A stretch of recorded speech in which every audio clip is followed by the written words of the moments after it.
Hello everyone. तो ये है क्लास 10th का चैप्टर रिफ्लेक्शन एंड रिफ्रैक्शन और ये है इसका थर्ड पार्ट जिसके अंदर हम पढ़ने वाले हैं स्पेरिकल मिरर। तो सबसे भाई दो ही इंपॉर्टेंट टॉपिक इसके अंदर है, रिफ्लेक्शन और रिफ्लेक्शन, जिसमें सबसे बड़ा टॉपिक हमारा स्पेरिकल मिरर और स्पेरिकल लेंस ही है। तो हमारा पहला बड़ा टॉपिक स्टार्ट होता है इसका स्पेरिकल मिरर। तो हमें देखने की चीज़ इसके मतलब क्या है, तो चलिए चलते हैं अपने टॉपिक पे। तो सबसे पहले जान दो स्पेरिकल नाम क्यों रखा, क्योंकि ये एक स्पेयर से ही कटे हुए हैं। अगर आप देखो इनको, अगर पूरा करो, अभी आप एक हिस्सा है इसका, अगर आप इसको पूरा कर दोगे तो एक पूरा का पूरा क्या बन जाएगा, स्फीयर बन जाएगा, इसलिए इसका नाम पड़ा स्पेरिकल मिरर। तो ये दो टाइप के मेनली होते हैं। अगर आपके पास कोई ऐसा सरफेस है जो स्पेयर से कटा हुआ है और ऐसे गड्ढा दिखा रहा है, केव दिख रहा है, गड्ढा दिख रहा है आपको, तो ये कॉनकेव है। और जिस पे सरफेस उभरी हुई है, इस तरीके से ऊपर की तरफ उभार है, उसे हम क्या बोलते हैं, कॉन्वेक्स मिरर। तो इस शेप का नाम भी कॉन्वेक्स ही होता है, मतलब जानते होंगे जिन्होंने पढ़ा होगा। तो ये कॉन्वेक्स शेप होती है और इसको हम कॉनकेव शेप कहते हैं। उनके शेप के हिसाब से इसका नाम रखा गया है। जो उभरा हुआ सरफेस है वो कॉनकेव, जो उभरा हुआ सरफेस है वो कॉनकेव है, और जो अंदर की तरफ इस तरीके से होगा वो, सॉरी, जो उभरा हुआ सरफेस है वो कॉन्वेक्स है, और जो अंदर की तरफ केव बना होगा वो क्या होगा, कॉनकेव होगा ना, केव बना होगा तो कॉनकेव है। क्लियर है। अगला हमारे पास ये देखते हैं क्या होता है, क्या है ना, एक टॉपिक क्लियर देखेंगे हम कि ये रेडियस ऑफ कर्वेचर क्या होता है, हमारा प्रिंसिपल एक्सिस क्या होता है, वर्टेक्स क्या होता है, कॉनकेव सरफेस, ये सारी चीज़ देखेंगे हम। तो नॉर्मली बस ये समझ जाओ कि स्पेरिकल मिरर जो है एक तरह से क्या है, स्पेयर से काटा हुआ हिस्सा है, तो उसी की वजह से उनकी कुछ प्रॉपर्टीज़ होती हैं, वो हमें पढ़नी है आगे, ठीक है ना। तो देखते हैं अभी क्या होता है। अगला हमारे पास क्या है, मिरर दो टाइप की बताया था मैंने, प्लेन मिरर और स्पेरिकल मिरर। स्पेयर से जो कट के बने हुए कॉनकेव और कॉन्वेक्स। कॉनकेव में चीज़ें बड़ी बड़ी दिखाई देती है, बहुत बड़ी बड़ी दिखाई देगी, कॉनकेव है हमारा, ठीक है ना। और कॉन्वेक्स में क्या होता है, हमारा चीज़ छोटी दिखती है लेकिन एरिया बहुत बड़ा दिखता है। तो ये फायदा है इसका कि एरिया बहुत बड़ा दिखता है। तो आपको देखते, अगर आपके सामने मिरर रख दो ना, तुरंत देखते पता चल जाए कौन कॉनकेव है, कौन कॉन्वेक्स है और कौन प्लेन है। प्लेन में तो बिल्कुल इक्वल साइज का होगा, बराबर दिखेगा, टेढ़ा मेढ़ा कुछ नहीं दिखेगा। जो कॉनकेव होगा उसमें बड़ा बड़ा दिखेगा, और जो कॉन्वेक्स होगा हमारा, उसमें क्या होगा कि आपका इमेज जो है वो छोटा जरूर दिखेगा, लेकिन आपको एरिया बहुत ज़्यादा दिखाई देगा उसके अंदर। जो हमारे शीशे, गाड़ी के शीशे वगैरह होते हैं ना, तो गाड़ी के शीशे जो पीछे रेयर व्यू मिरर बोलते हैं उनको पीछे देखने के जो मिरर लगा होता है ना, वो कॉनकेव होता है। क्या होता है, सॉरी, क्या होता है, कॉन्वेक्स होता है। कौन सा मिरर होता है हमारा, कॉन्वेक्स, ताकि वो एरिया ज़्यादा दिखा सके। पीछे का छोटा दिखे कोई दिक्कत नहीं, लेकिन एरिया ज़्यादा, पीछे का एरिया ज़्यादा दिखे, ताकि मुझे पता लग सके मेरे पीछे कौन आ रहा है, कौन सी गाड़ी आ रही है, वो दिख सके क्लियरली, ठीक है ना। तो ये तुम्हें याद रखना है। तो मिरर दो टाइप के, plane mirror, spherical mirror, concave और कॉन्वेक्स। चलते आगे, ये थोड़ा ध्यान देखना, एक पॉइंट तुम्हें ध्यान देखना, इसका मतलब क्या है, हर एक पॉइंट का मतलब क्या है क्या नहीं है, ध्यान देखना। सबसे पहला है अपर्चर। अपर्चर का मतलब क्या होता है, वो पार्ट मिरर का जो रिफ्लेक्शन के लिए अवेलेबल है। मान लो ये पूरा मिरर है, बाकी तो तुमने काट के हटा दिया उसका, पूरे स्पेयर का काट, तो ये आपके लिए अवेलेबल है। तो ये आपका क्या है, ये पूरा अपर्चर है, ये क्या है, पूरा अपर्चर। तो ये मेरे लिए अवेलेबल, यहाँ पे अवेलेबल कौन सा पार्ट दिख रहा है तुम्हें, तो ये पूरा पार्ट हमारे लिए अवेलेबल है। तो ये हमारा कॉनकेव है, ये हमारा अपर्चर है। क्या है, ये हमारा अपर्चर। और अपर्चर का जो सेंटर होता है, बिल्कुल जो सेंटर में होगा, उसको हम बोलते हैं पोल। क्या बोलते हैं, पोल। ध्यान रखना, चीजें नोट्स में भी लिखी हुई हैं, आप देख सकते हो उसमें पूरा का पूरा प्रॉपर्ली। यहां बस समझना है कि मतलब क्या है कि रिफ्लेक्शन के लिए जो पार्ट मेरा अवेलेबल है, जो शीशा है मेरा, जहां पे मैं अपना चेहरा देख सकता हूं, जहां पे रिफ्लेक्शन हो रही है, उसको पूरा अपर्चर बोलते हैं। और उसका जो सेंटर पार्ट होगा, बिल्कुल जो सेंटर में होगा, उसको बोलते हैं पोल। क्या बोलते हैं, पोल। अपर्चर का सेंटर क्या होता है, हमारा पोल होता है। तो अपर्चर का सेंटर जो होगा हमारा, ये भी पोल है, और ये भी क्या है, हमारा पोल है, ये भी पोल। अच्छा भाई, समझ में आ गया कि भाई ये शीशा है, शीशे को अपर्चर बोलते हैं। शीशे के ज़्यादा एरिया हम सर्कल देख सकते हैं, वो अपर्चर है। ये भी हमारा अपर्चर है, और इसका सेंटर जो है हमारा पोल है। ठीक है, क्लियर है, दो पॉइंट्स क्लियर हो गए हमारे पास। दूसरा, सेंटर ऑफ कर्वेचर। अरे भाई, ये जो आपका ये आपको दिख रहा है, ये शीशा है, ये शीशा क्या, इस स्पेयर से कटा हुआ है, इसका पूरा स्पेयर पूरा कर रहे हैं तो ये बन रहा है। तो इस पूरे स्पेयर का जो सेंटर है, जिस चीज को काटा गया है, उस सेंटर को हम क्या बोलते हैं, सेंटर ऑफ कर्वेचर। ये इसका सेंटर ऑफ कर्वेचर है, ये इसका सेंटर ऑफ कर्वेचर है, क्योंकि ये हमारा उस स्पेयर का सेंटर है जिस चीज को काटा गया। मान लो आपका मिरर कुछ ऐसा है, ये आपका मिरर ऐसे है मिरर, तो इसको तुम पूरा कर रहे हो, पूरा कर रहे हो तो क्या भाई, ये ऐसे पूरा होगा तो हमारा कुछ इस टाइप का पूरा सर्कल बन जाएगा, पूरा सर्कल बन गया। तो इस पूरे सर्कल का जो सेंटर है ना, उसी को बोलते हैं सेंटर ऑफ कर्वेचर। जिस कर्व से इसको काटा गया है, जिस ये कर्व जो है आपका, इस कर्व का जो पूरा का पूरा स्पेयर है, उसका जो सेंटर होगा, उसको क्या बोल देंगे हम, सेंटर ऑफ कर्वेचर। कर्व का सेंटर, सेंटर ऑफ कर्वेचर। अच्छा भाई, ठीक है, समझ में आ गया। नेक्स्ट चलते हैं अपना, पोल भी हो गया, सेंटर ऑफ कर्वेचर भी हो गया, ठीक है, अपर्चर भी हो गया, पोल भी हो गया, सेंटर ऑफ कर्वेचर हो गया, रेडियस ऑफ कर्वेचर। तो भाई सेंटर से लेकर पोल तक का डिस्टेंस, इसको क्या बोलते हैं, रेडियस ऑफ कर्वेचर। ये आपका रेडियस ऑफ कर्वेचर है ना। तो ये तो सिंपल था हमारा रेडियस ऑफ कर्वेचर। फोकस, थोड़ा ये ध्यान रखना, फोकस का मतलब क्या होता है। देखो, किसी भी मिरर पे, चाहे वो कॉनकेव हो चाहे कॉन्वेक्स हो, पैरेलल रे जो बिल्कुल समांतर, बिल्कुल पैरेलल रे आ रही है, वो रिफ्लेक्शन के बाद जिस पॉइंट से पास होती है ना, रिफ्लेक्शन के बाद जिस पॉइंट पे इकट्ठा हो जाती है या जिस रिफ्लेक्शन के बाद जिस पॉइंट से पास होती है, इस पॉइंट को ही हम क्या बोलते हैं, फोकस। क्या बोलते हैं इस पॉइंट को, फोकस। यानी पैरेलल रे टकराने के बाद, रिफ्लेक्शन के बाद, पैरेलल रे रिफ्लेक्शन के बाद जिस पॉइंट से पास होती है उसी को हम क्या बोल देते हैं, फोकस। तो आपको दिख रहा होगा कि मान लो यहाँ पे पैरेलल रे है, ऐसे आई, यहाँ से टकरा यहाँ चलेगी, यहाँ से पैरेलल रे टकरा के यहाँ चलेगी, तो ये जो पॉइंट होगा ये इसका फोकस होगा। क्या होगा ये, फोकस। और ये फोकस लगभग लगभग जो होता है वो सेंटर ऑफ इसके सेंटर और पोल के बीच में होता है। मान लो ये आपका मिरर है, अगर मैं मान लो यही मिरर है आपका, तो ये इसका सेंटर ऑफ कर्वेचर है, तो फोकस जस्ट इसके बीच में होता है। क्या होता है इसके बीच में, सेंटर में होता है, बिल्कुल बीच में होता है फोकस हमारा। और ये क्या है इसका पोल, ये क्या है हमारा पोल। यही तीन चीज़ें हम डिफाइन करते हैं। जब भी आपके सामने मिरर बनाना हो, आपको मिरर का पूरा डायग्राम बनाना है, तो ये बनाया आपने मिरर, ये आपने बता दिया कि भाई यहाँ पे पेंट कर रखा है मैंने, तो ये ऐसे है, इसका मतलब कॉनकेव मिरर है। बीच में हमने यहाँ पे रखा पोल, इसका सेंटर ऑफ कर्वेचर, और इन दोनों को मिला दिया, बन गया principal axis. Centre of curvature और पोल से होकर जो लाइन जाती है उसको हम क्या बोलते हैं, प्रिंसिपल एक्सिस बोलते हैं। और यहाँ से जो पैरेलल रे आएगी टकरा कर हमारा जिस पॉइंट से पास होगी, इसको हम फोकस बोलेंगे। और ये फोकस जो होता है लगभग लगभग सेंटर ऑफ कर्वेचर और पोल के बिल्कुल बीच में होता है। सेंटर ऑफ कर्वेचर और पोल के बिल्कुल बीच में, बिल्कुल सेंटर पे होता है, बिल्कुल सेंटर पे पाया जाता है हमारा। क्लियर है। तो सेंटर ऑफ कर्वेचर और पोल के बीच का जो पॉइंट होता है उसी को क्या बोल देते हैं हम, फोकस। क्या बोल देते हैं, फोकस। और फोकस क्यों बोल रहे हैं, क्योंकि सारी रे टकराने के बाद यहाँ फोकस हो रही है, इकट्ठा हो रही है, यहाँ पे टकराने के बाद, रिफ्लेक्शन के बाद यहाँ पे इकट्ठा हो रही है, इसलिए हम फोकस बोल देते हैं। तो आपको याद रखना है कि फोकस का मतलब क्या होता है। नेक्स्ट आगे चलते हैं अपना, रेडियस हो गया, मैं हमारा अपर्चर हो गया, पोल हो गया, ठीक है, सेंटर ऑफ कर्वेचर हो गया, रेडियस ऑफ कर्वेचर हो गया, फोकस हो गया, फोकल लेंथ। तो मैंने बोला कि भाई ये आपका रेडियस ऑफ, ये आपका सेंटर ऑफ कर्वेचर है, ये आपका सेंटर है, और ये आपका क्या है, फोकस है। तो यहाँ से लेकर यहाँ तक की दूरी है रेडियस ऑफ कर्वेचर, आर है। तो फोकस से लेकर पोल तक का डिस्टेंस जो होता है वो क्या होता है हमारा, फोकल लेंथ। स्मॉल एफ से डिफाइन करते हैं, फोकल लेंथ बोलते हैं उसको। और ये फोकल लेंथ जो होता है वो रेडियस ऑफ कर्वेचर का आधा होता है। तो आप कह सकते हो कि एफ बराबर जो होता है वो क्या होता है, आर का आधा। रेडियस ऑफ कर्वेचर का लगभग लगभग आधा होता है ये हमारा। क्लियर है। तो आर का आधा कर दोगे, रेडियस ऑफ कर्वेचर का आधा कर दोगे, तो फोकस निकल जाएगा आपका, चाहे कॉनकेव हो चाहे कॉन्वेक्स। तो सेंटर पे रखना ध्यान रहे, ठीक है ना। उसके बाद क्या हमारा प्रिंसिपल एक्सिस, बता दिया मैंने आपको कि जो लाइन हमारी सेंटर ऑफ कर्वेचर, फोकस और पोल इन सबसे पास होकर जाती है हमारी सेंटर में, इसी को क्या बोल देते हैं, प्रिंसिपल एक्सिस। ये मेन एक्सिस है हमारी, जिस पे ऑब्जेक्ट रखना है आपको, जिससे आपको पूरा का पूरा डायग्राम बनाना है, ये इंपॉर्टेंट है हमारे लिए।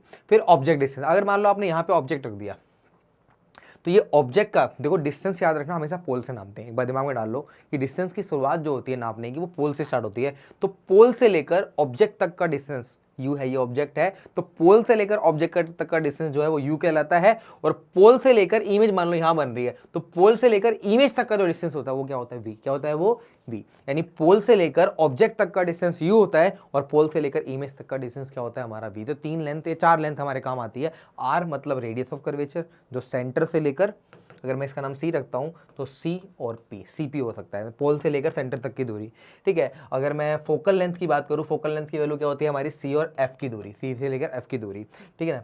पी से लेकर एफ की दूरी, पी एफ कह सकते हो आप, ठीक है। और तीसरा क्या है हमारा, ऑब्जेक्ट यू, तो ये हो जाएगा हमारा, इसको ऑब्जेक्ट को मैं ओ लिख रहा हूँ, इमेज को हम ओ डैश लिख रहा हूँ मान लो, तो ऑब्जेक्ट से लेकर पोल तक की दूरी यानी पी ओ, है ना। और वी क्या हो जाएगा हमारा, ऑब्जेक्ट पोल से लेकर इमेज तक की दूरी, पोल से लेकर ओ डैश तक की दूरी जो होगी वो आपकी क्या हो जाएगी, इमेज डिस्टेंस हो जाएगी। तो एक बार फिर से दोबारा देख लेते हैं सारी चीज़ें क्या है हमारी, एक बार फटाफट जल्दी देखते हैं। वो पार्ट जो रिफ्लेक्शन के लिए अवेलेबल है, ये पूरा पूरा क्या है हमारे पास, अपर्चर। उसके बाद इसका जो सेंटर है हमारा वो क्या है हमारा, पोल। क्या है, पोल। अपर्चर का सेंटर क्या है हमारा, पोल है। उसके बाद क्या कहते हैं, ये जो आपका पार्ट काट रखा है किसी ना किसी स्पेयर का ही हिस्सा है, तो स्पेयर का जो सेंटर है, जिस स्पेयर का ये हिस्सा है उसका जो सेंटर है वो सेंटर ऑफ कर्वेचर कहलाएगा हमारा। सेंटर ऑफ कर्वेचर से लेकर पोल तक का जो डिस्टेंस होगा वो रेडियस ऑफ कर्वेचर कहलाएगा हमारा, ठीक है। और इन पैरेलल रे जो इन्फिनिटी से आ रही है वो टकराने के बाद जिस पॉइंट से पास होगी उसको फोकस बोलेंगे। लगभग लगभग बीच में होता है हमारा सेंटर ऑफ कर्वेचर और फोकस के, मतलब सेंटर ऑफ कर्वेचर और पोल के बीच में हमारा फोकस होता है, ठीक है ना। और फोकस से लेकर पोल तक का डिस्टेंस जो होता है वो फोकल लेंथ कहलाता है। और ये सी पी एफ इन सब से होकर जो लाइन गुजरती है उसको क्या बोल देते हैं हम, प्रिंसिपल एक्सिस। ऑब्जेक्ट से लेकर पोल तक का डिस्टेंस जो होता है वो ऑब्जेक्ट डिस्टेंस, ये ऑब्जेक्ट है मान लो, तो ऑब्जेक्ट से लेकर पोल तक का डिस्टेंस ऑब्जेक्ट डिस्टेंस। और ऑब्जेक्ट से इमेज से लेकर, ये मान लो आपका इमेज बन रहा है, तो इमेज से लेकर पोल तक का जो डिस्टेंस होता है वो क्या बोलते हैं, इमेज डिस्टेंस। तो यही आपको ध्यान रखना है कि भाई अपर्चर का मतलब क्या होता है, पोल का मतलब क्या होता है, सेंटर ऑफ कर्वेचर का मतलब क्या होता है, रेडियस, ये सारे पॉइंट आपको अच्छे से पता होने चाहिए, ठीक है ना। ये आगे न्यूमेरिकल में भी काम आएंगे तो ध्यान रखना है, ठीक है ना। चलते हैं अपने अगले टॉपिक पे। और डायग्राम दोनों बनाने आने चाहिए तुम्हें, कॉनकेव और कॉन्वेक्स। तुम्हारे सामने डायग्राम बना हुआ है, तो जब भी तुम्हारे सामने सरफेस ऐसा है, सरफेस ऐसा बना हुआ और पेंट इधर से कर रखा है, समझ जाना है कॉनकेव मिरर है। और सरफेस ऐसा है और पेंट इधर से कर रखा है और उभरा हुआ है, तो ये कॉन्वेक्स मिरर, ये कॉन्वेक्स और ये क्या है हमारा कॉनकेव। तो इनमें डिफरेंस क्या है, तो दोनों के ना रूल अलग अलग है। रिफ्लेक्शन के रूल है, 4 रूल है मेनली, तुम्हें ध्यान से देखने क्या क्या रूल है। सबसे पहला अभी बताया था मैंने आपको कि अगर ये यहाँ से पैरेलल, जब भी पैरेलल रे आती है हमारी, पैरेलल रे जो है हमारी, पैरेलल रे रिफ्लेक्शन के बाद कहाँ से गुजरती है हमारी, फोकस से गुजरती है। तो रिफ्लेक्शन के बाद फोकस से गुजरेगी, तो इसी को हम क्या बोल देंगे, रिफ्लेक्शन के बाद फोकस से गुजर रही है, तो इसी को हम क्या बोल देंगे भाई, कि भाई हमारा पैरेलल रूल है कि जब भी ray parallel to principal axis आती है वो रिफ्लेक्शन के बाद फोकस से पास होती है। दूसरा, फिर देखो ये तो रियल में गुजर रही है, रियल में फोकस से पास हो रही है, लेकिन इसका तो फोकस उस साइड है। अब रे भाई कांच के आर पार तो जा नहीं सकता, तो यहाँ से रिफ्लेक्टेड रे होगी, तो हम वर्चुअली पास कराएंगे किससे, फोकस। ऐसा लगेगा कि मेरा फोकस से पास हो रहा है। तो तुम्हें दिख रहा होगा यहाँ पे ये चीज़ कि जो आपका इमेज बन रही है, दिख रहा है देखो, जो आपका रे जा रहा है, मतलब ये हमारा इंसिडेंट रे था, ये हमारा इंसिडेंट रे आया, रिफ्लेक्शन के बाद कहाँ से गुजरा, फोकस से, तो वर्चुअली फोकस से गुजरा, लेकिन जा कहाँ रहा है हमारा, सीधा इस डायरेक्शन में जा रहा है। तो हमें लग रहा है कि कहाँ से पास हो रहा है हमारा, फोकस से। एक चीज़ तुम देख लो इधर,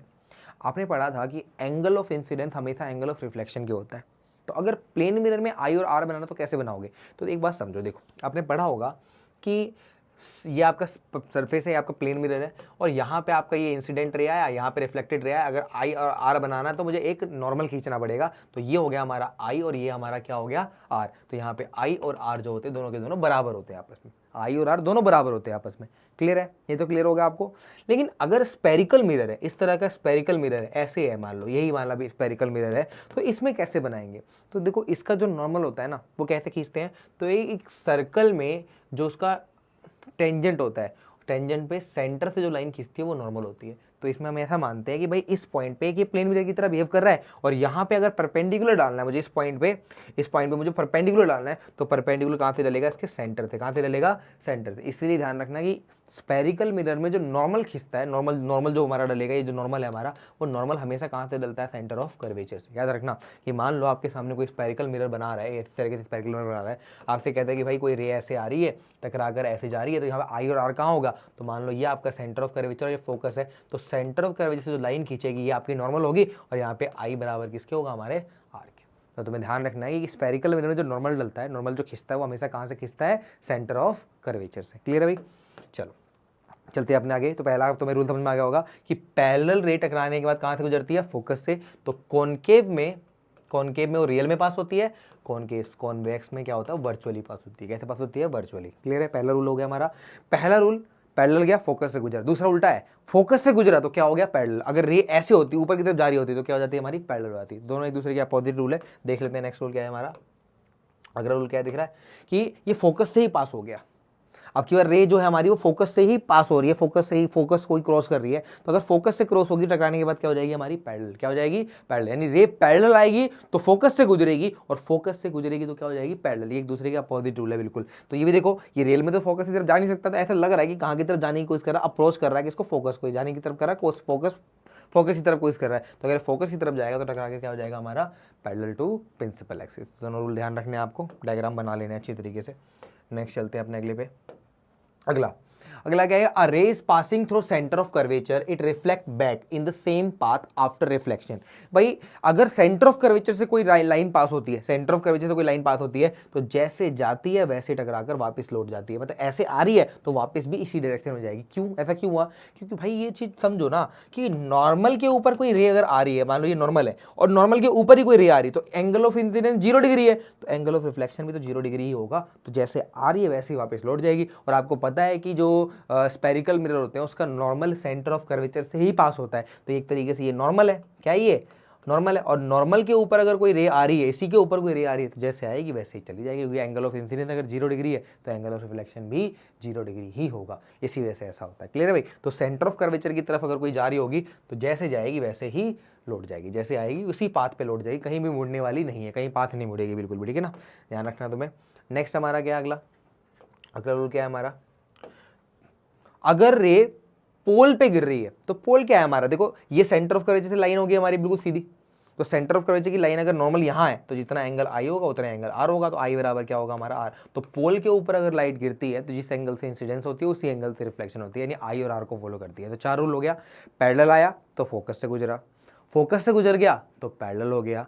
तीसरा क्या पढ़ा आपने, सेंटर ऑफ कर्वेचर से अगर रे आ रही है तो जैसे आ रही वैसे वापस लौट जाएगी। और चौथा क्या पढ़ा आपने कि पोल पे कोई लाइट गिरती है तो जिस एंगल पे इंसिडेंट होता है उसी एंगल पे उसका रिफ्लेक्शन भी होता है। क्लियर है। मैंने एक चीज़ आपको बताई थी कि अगर रे, मुझे समझ में आ गया कि भाई फोकस जो होता है हमारा क्या होता है कि जब भी रे पैरेलल आती है एक पॉइंट से पास होती है उसको हम फोकस बोलते हैं, है ना। तो इनका फोकस डिफाइन है। लेकिन एक प्लेन मिरर आपके सामने है, एक प्लेन मिरर है, प्लेन मिरर का फोकस क्या होगा, ये पैरेलल रे आ रही है, पैरेलल रे आ रही है, टकरा कर क्या हो गया हमारी, जिस पास से आ रही है उसी बात पे वापस चली जाएगी। कहाँ मिलेगी ये जो पैरेलल रे आ रही है वो टकराने के बाद कहाँ जाके मिलेगी, तुम बताओ, टकराने के बाद कहाँ जाके मिलेगी, इन्फिनिटी पे, क्योंकि पैरेलल रे आ रही है। तो इसी वजह से हम बोलते हैं कि प्लेन मिरर का जो फोकस होता है वो इन्फिनिटी पे होता है। कहाँ होता है, मैंने बताया था ना पीछे कि प्लेन मिरर का फोकस क्या होता है, इन्फिनिटी पे होता है। क्यों होता है, क्योंकि भाई प्लेन मिरर पे जो रिफ्लेक्टेड रे, पैरेलल रे आती है वो टकराने के बाद इन्फिनिटी पे जाके मिलती है। इसी वजह से इसका जो फोकस होता है वो इन्फिनिटी होता है। क्या होता है भाई, इन्फिनिटी। क्लियर है भाई, बताया था मैंने आपको, समझा दिया। चलते हैं अभी, 4 रूल हमारे कंप्लीट हो गए, 4 रूल अच्छे से लिख लेने हैं, समझ लेना है। अब इसके कुछ क्वेश्चन कर लेते हैं फिर जल्दी, कुछ क्वेश्चन है इससे रिलेटेड। वही है डायग्राम, फटाफट जल्दी पूरे करने, सारे क्वेश्चन वही है। पहला क्या दिखा रहा है, ये रे क्या आ रही है, पैरेलल आ रही है, पैरेलल आ रही तो कहाँ से गुजरेगी, फोकस से। अब ये फोकस से गुजरेगी, भाई फोकस का इस साइड तो है नहीं, उस तरफ है, तो ये जाने की कोशिश करेगी वर्चुअली, किससे पास होगी, फोकस है, लेकिन जाएगी कैसे, बिल्कुल सीधा ऐसे जाएगी हमारी, ठीक है। उसके बाद ये पोल पे गिरी, अगर पोल पे गिरी जिस एंगल पे एंगल ऑफ इंसिडेंस आई है तो एंगल ऑफ रिफ्लेक्शन में क्या होगा हमारा, और दोनों क्या होंगे, एंगल बराबर, सॉरी इधर की तरफ कर दो, एंगल क्या होंगे, बराबर। अच्छा, ये सेंटर ऑफ कर्वेचर से पास हो रही, जैसे जा रही है वैसे ही वापस लौट जाएगी, सिंपल सी बात है। सेंटर ऑफ कर्वेचर से जो लाइन पास होती है जैसे जाती है वैसे वापस लौट जाती है। ये फिर सेंटर ऑफ कर्वेचर की तरफ जाने की कोशिश करेगी, जैसे जा रही है सेंटर ऑफ कर्वेचर वैसे जैसे जा रही है वैसे वापस लौट जाएगी। ये फोकस से पास हो रही है, फोकस से पास हो रही है तो क्या हो जाएगी, पैरेलल हो जाएगी। क्या हो जाएगी, पैरेलल। ये भी, ये क्या हो रही है, पैरेलल जा रही है, पैरेलल जा रही है तो कहाँ से गुजरेगी, फोकस से गुजरेगी, सिंपल सी बात है। ये क्या कर रही है हमारी, फोकस की तरफ जा रही है, जैसे जा रही है क्या हो जाएगी, टकराने के बाद पैरेलल हो जाएगी। यहाँ पे ये पोल की तो पोल पे गिर रही है, जिस एंगल पे गिर रही है उस एंगल पे रिफ्लेक्ट हो जाएगी, तो आई बराबर क्या हो जाएगा हमारे पास, आर। तो ये वही हमारे 4 रूल थे हमारे, वही हमने कंप्लीट कर लिए हैं। तो ये था हमारा रिफ्लेक्शन और रिफ्लेक्शन का सेकंड पार्ट, जिसके अंदर हमने मिरर का, स्पेरिकल मिरर पढ़ा। मिलते हैं नेक्स्ट पार्ट में इसके न्यूमेरिकल के साथ। Thank you.